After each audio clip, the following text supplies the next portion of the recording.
오늘은 지역의 의미와 북한 지역에 대해서 알아보도록 하겠습니다. 지역 의미는 말 그대로 지리적 특성이 다른 곳과 구별되는 지표적 공간 범위 이렇게 해가지고 지역성이라는 것은 다양한 지역과 구분되는 그 지역의 고유한 특성을 의미합니다. 그래서 한번 읽어보면 될 것 같고요. 지역 구분의 유형은 좀 알아둬야 됩니다. 크게 지역 구분의 유형은 동지지역, 기능지역, 점이지대로 구분이 됩니다. 먼저 이 두 개를 구분하는 문제들이 종종 나오는데요.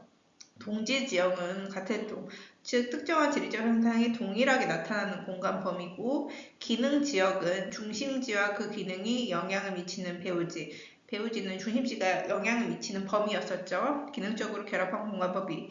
그래서 말이 어렵잖아요. 그냥 하나로 선생님 정리를 해주겠습니다. 동지지역이랑 기능지역을 구분하는 거니 중심지가 있냐 없냐, 즉 중심이 되는 지역이 있으면 기능지역, 없으면 동지지역 이렇게 구분하면 돼요. 예를 들어 볼게요.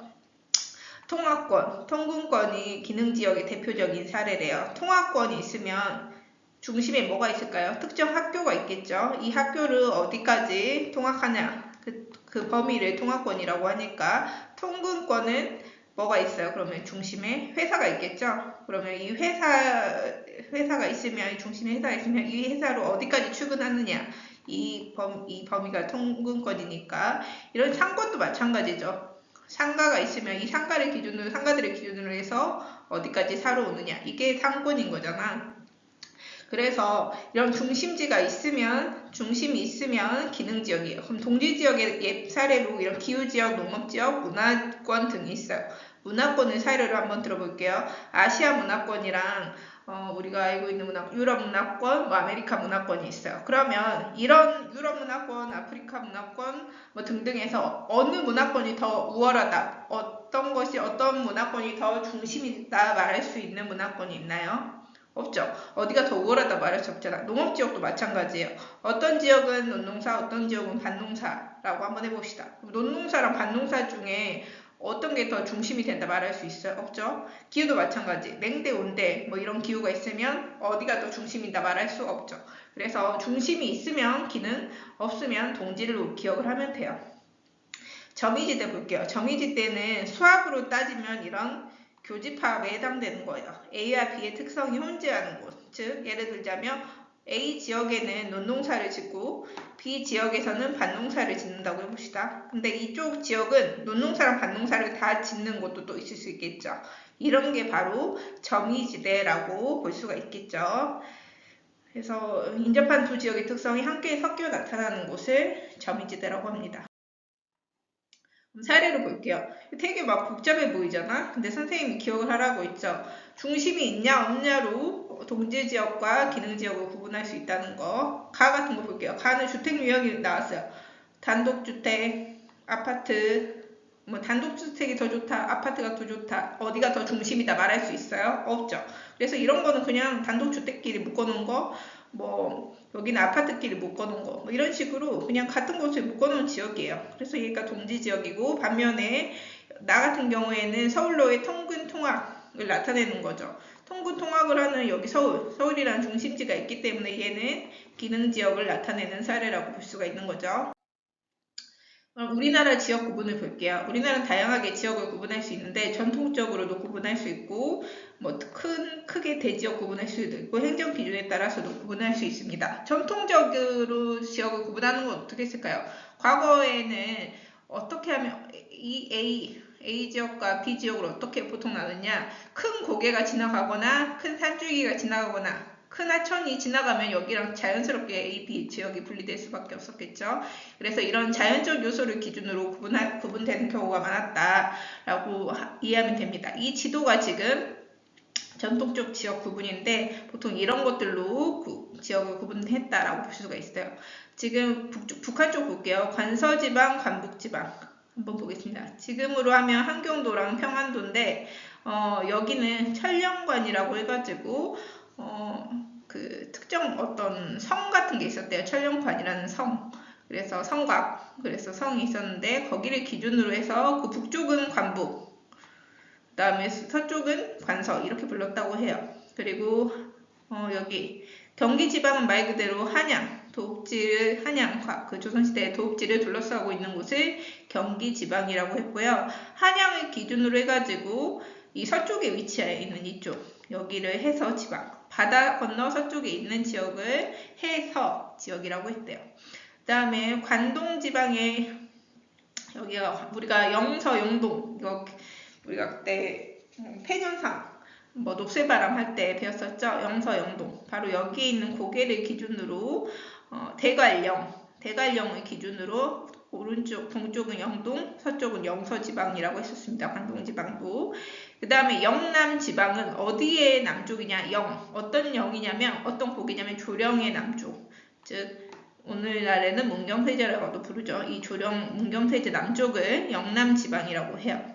그 다음에 영남 지방은 우리가 배웠던 뭐 소백산맥, 섬진강을 경계로 해서 이쪽에 있는 여기 영남 지방 같은 경우에는 바로 왼쪽에 호남 지방이 있죠. 금강의 소백산맥과 섬진강을 경계로 해가지고 이렇게 분리가 되고요. 호남지방과 호서지방은 어떻게 구분이 되냐? 여기에 금강이 흐릅니다. 그래서 호남지방은 금강의 남쪽, 호강을 금강이라고 하는데 호강의 남쪽을 호남지방이라고 했어요. 그러면 그 금강의 상류의 서쪽을 이쪽의 서쪽을 호서지방이라고 또 했다라고 이해를 하면 되겠습니다. 그래서 우리나라의 그 대지역으로 구분하면 북부, 중부, 남부로 나뉠 수가 있고요. 보면 북한 지역, 중부는 수도권, 강원권, 충청, 남부는 영남, 호남, 제주 이렇게 권역이 나눴다고 합니다. 그래서 우리나라의 이런 뭐 강원도, 경상도, 전라도 뭐 이런 우리나라의 지금의 행정구역은 조선시대 팔도에서 비롯됐습니다. 이런 함경도, 뭐 평안도, 황해도, 지금은 강원특별자치도로 변했지만 뭐 강원도, 경상도 뭐 이렇게 전라도, 충청도 등등등 이런 곳들은 다 조선시대 팔도에서 비롯됐다라고 이해를 하면 되겠습니다. 경기도까지. 그 다음에 조선시대 같은 경우에는 도행정구역을 어떻게 그러면 이 전라도, 충청도 이런 거는 어떻게 이 팔도가 되었냐? 바로 도의 명칭은 주요 도시의 맨 앞글자를 따서 지은 거예요. 그래서 그 당시에 조선시대의 큰 도시였던 곳들을 앞글자를 딴 건데 경상도는 경주랑 상주, 지금도 다 있는 곳들이죠. 전라도는 전주랑 나주, 충청도는 충주, 청주 그런 식으로 이렇게 땄다. 오늘날의 남한의 행정구역을 한번 볼게요. 17개 광역 행정구분, 6개 광역권이 있대요. 특별시는 인구가 1000만 이상이면 보통 지정을 해줘요. 그래서 서울 하나밖에 없고요. 광역시는 총 6개가 있습니다. 인구가 100만 이상 돼야 되고요. 특별자치시는 우리가 살고 있는 유일하게 세종만 특별자치시입니다. 그다음 도는 경기도, 충북, 충청남도, 전라남도에서 6개가 됐고 원래는 8도였죠. 근데 왜 이게 지금 6도로 줄어들었냐? 강원도랑 전라북도, 강원도가 강원특별자치도, 전북특별자치도로 바뀌었습니다. 그래서 이렇게 됐다라고 이해를 하면 되고요. 제주 같은 경우도 우리가 제주도라고 부르지만 정확한 명칭은 제주특별자치도입니다. 이제는. 그 다음에 6개 광역교는 이렇게 나뉠 수가 있다. 그래서 그 안에 이런 식으로 들어가 있고요. 지역들이. 그럼 이제 북한을 한번 볼게요. 북한은 지형이 크게 산들이 많아요. 남한에 비해서. 그래서 남림산맥, 한경산맥, 뭐 마천령산맥 이런 식으로 북동부 지역에 이런 산맥이 많고 이쪽에 위치한 북동부 지역에는 백두산, 여기에 백두산이 있습니다. 그 다음에 여기가 바로 개마고원이 되는 거고 높은 곳에 있는 평평한 지형, 이거 고원이라고 하는데 이쪽에 있는 고원 이름을 개마고원이라고 불러요. 그 다음에 하천을 보면 하천이 비가 와요. 그럼 어떻게 선생님이 하천을 흐른다고 했죠? 이렇게 양옆으로 큰 산이 있으면 이렇게 빗물이 흘러내려서 얘들이 하천이 될 수밖에 없잖아. 백두산도 마찬가지예요. 비가 와요. 그럼 백두산에서부터 앞으로 흐르는 하천이 있을 거고 백두산 뒤로 흐르는 하천이 있을 거예요. 그래서 어떻게 외우면 되냐? 백두산 앞으로 흐르는 게 앞으로 흐른다. 조금 변형해서 압록강. 이렇게 선생님 기억을 하고요. 백두산 뒤로 흐른다. 뒤 두만강. 이렇게 선생님 기억을 합니다. 그래서 압록강이나 여기 보면은 또 대동강이라고 있거든. 이 압록강이나 대동강 같이 북한의 큰 하천은 대부분 황해 쪽으로 유입이 돼요. 그리고 황해로 유입되다 보니까 그쪽에 하류 쪽에 보면은 하천이 풍부하기 때문에 그런 곳에서는 평야가 발달할 수 있었겠죠. 그리고 큰 하천 중에서는 두만강은 동쪽으로 대한 동해로 흐르고 있습니다. 근데 다른 산지 같은 경우에는 이렇게 짧게 조금만 가면 동해가 나왔지만 두만강 같은 경우 백두산에서 이렇게 가가지고 이렇게 바다로 가잖아요. 그래서 그 두만강 쪽 같은 경우에는 그렇게 하천이 좀 길어. 근데 나머지 동해안으로 흐르는 하천 같은 경우에는 대부분 경사가 급하고 유로가 짧고 이렇게 되는 이유가 이게 산맥에서 조금만 가면 바로 동해가 나타나기 때문에 그렇습니다. 그리고 동해안 따라서는 뭐 소규모 평야가 발달하는 북한의 기후 한번 볼게요. 기온은 북한은 남한보다 북쪽에 있기 때문에 더 춥다. 이게 기본적으로 이해가 되죠. 그리고 대륙의 영향을 맞아서 기온의 연교차가 큰 편입니다. 연교차 구하는 공식 기억하라고 했죠. 북쪽으로 갈수록 그리고 내륙으로 갈수록 크다고 했죠. 우리가 북한이 남한보다 위도가 높으니까 고위도이기 때문에 연교차 크다 이렇게도 바로 기억을 하면 되겠죠. 그리고 지형과 바다의 영향으로 동해안 지역이 같은 위도 서해안 지역보다 교육 기온이 높다. 그럴 수밖에 없죠. 동해안 같은 경우에는 더 바다 수심이 깊기도 하고 여기도 마찬가지로 이런 산맥들이 있다 보니까 차가운 북서풍을 막아줘요. 이런 산맥이. 그래서 동쪽이 더 따뜻할 수밖에 없다.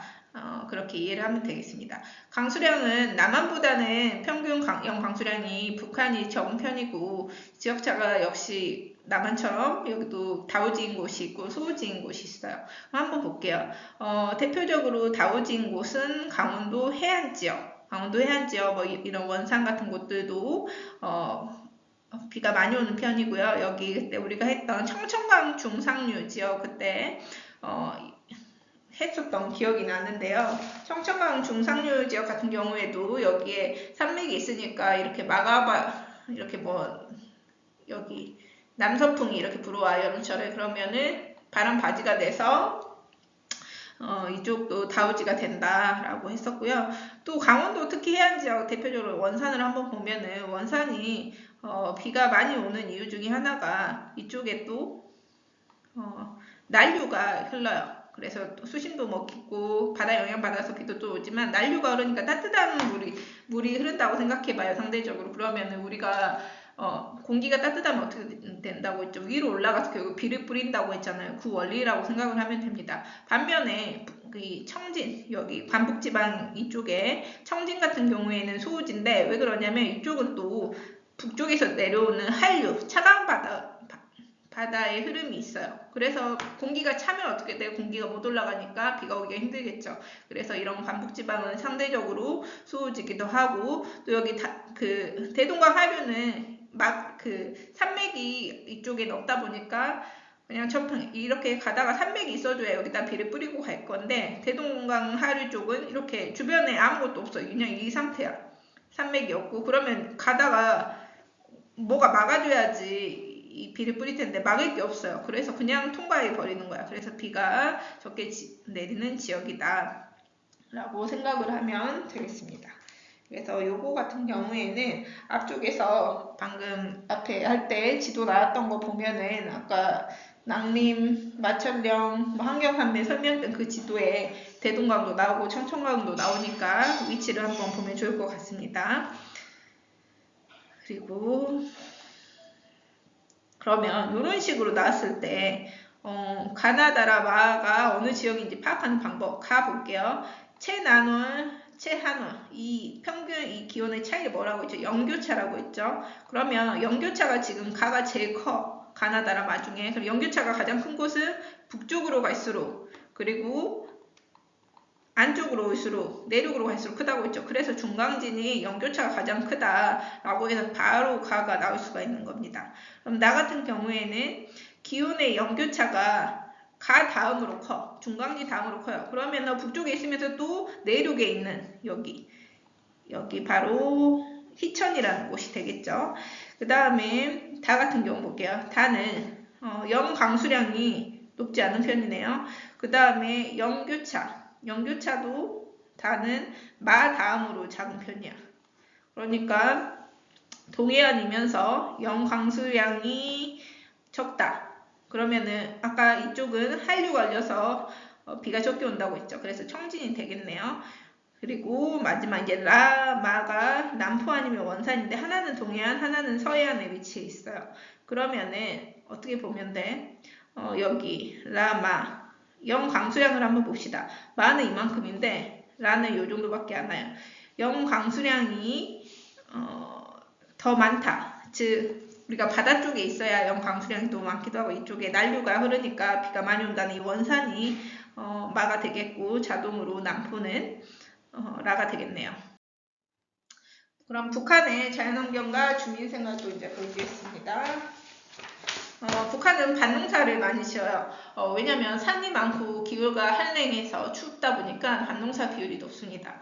논농사의 기본 조건, 논농사 이꼬르 벼농사로 생각하면 된다고 했는데요. 벼농사 이꼬르 여름 기후가 필요하다라고 했어요. 근데 북한은 추운 편이잖아. 그래서 밭농사 비율이 높고 의외로 남한보다는 경지 면적, 농사를 짓는 면적은 넓어요. 왜냐면 우리는 뭐 이제 농사 짓다가 이거를 도시로 만들고 뭐 이런 게 많은데 여기는 아직도 촌락의 비율이 남한보다 훨씬 많기 때문에 경지 면적이 넓어요. 하지만 산이 많고 기후가 한랭하다 보니까 그리고 산이 많으니까 경사지가 많고 그 다음에 추워서 작물이 클 기간이 짧죠. 겨울 되면 또 자라기가 어려우니까 같은 토지라고 해도 남한에 비해서 생산되는 그 생산성이 낮을 수밖에 없습니다. 겨울에는 못 키우고 뭐 이러다 보니까 그래서 음식은 밭농사를 통해서 할 수 있는 이런 옥수수, 메밀, 감자 등의 발작물을 이용한 음식 발달합니다. 강원도도 그렇잖아요.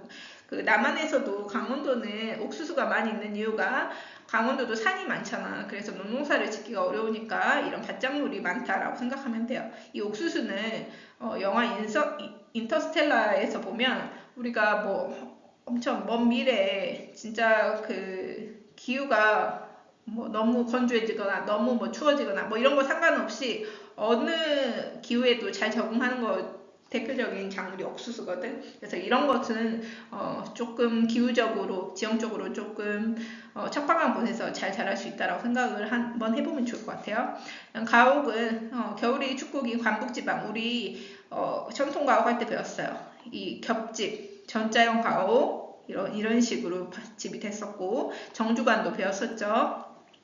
그래서 북한이 밥 비율이 높고 그 다음 남한과 비교했을 때 쌀은 남한이 즉 논농사는 남한이 훨씬 많이 하는 거 그리고 북한 보면 옥수수 비중 엄청나죠.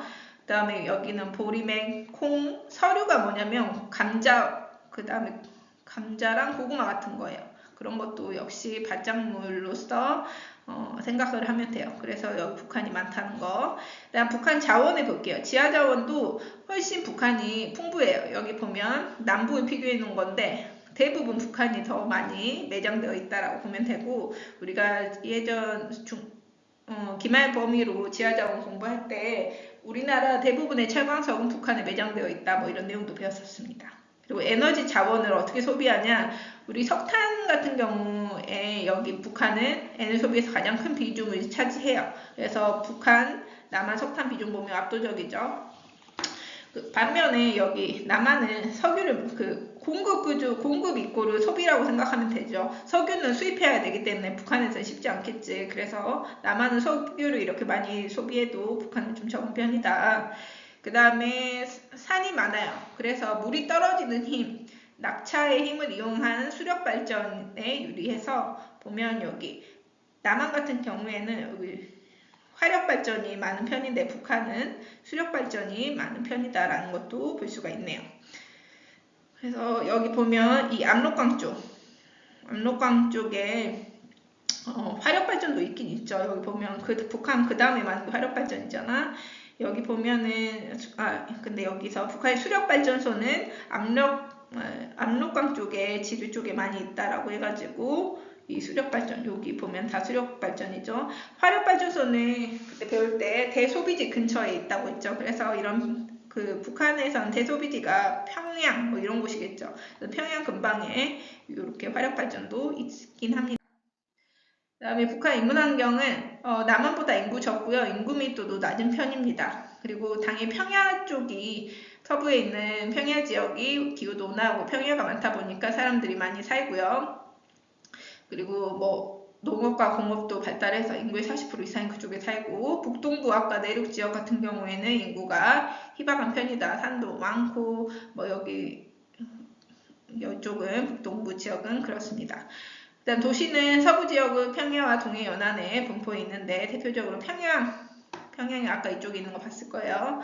그 다음에 남포가 어떤 곳이냐면 평양 근처에 있는 도시인데 일종의 인천 같은 곳이에요. 남한의 인천. 그래서 평양의 외양으로서 이쪽으로 큰 배들이 들어오고 그렇습니다. 서해 관문이 건설되다 보니까 썰물일 때 밀물일 때 상관없이 들어오기가 수월해졌다. 그 다음에 신의주는 그 뒤에서 이제 나올 거라서 한번 보도록 하고요. 철도 교통이 중심지로 중국이랑 가까워가지고 교역 통로 역할을 한다. 그 다음에 청진 원산이라고 해서 이쪽 보면은 동해안 따라서 청진 원산에 항구 도시가 있어서 일제강점기부터 공도시로 성장했어요. 그냥 이쪽에서 공장을 만들어 가지고 바로 일본에다가 보낼 수 있도록 하기 위해서 그렇습니다.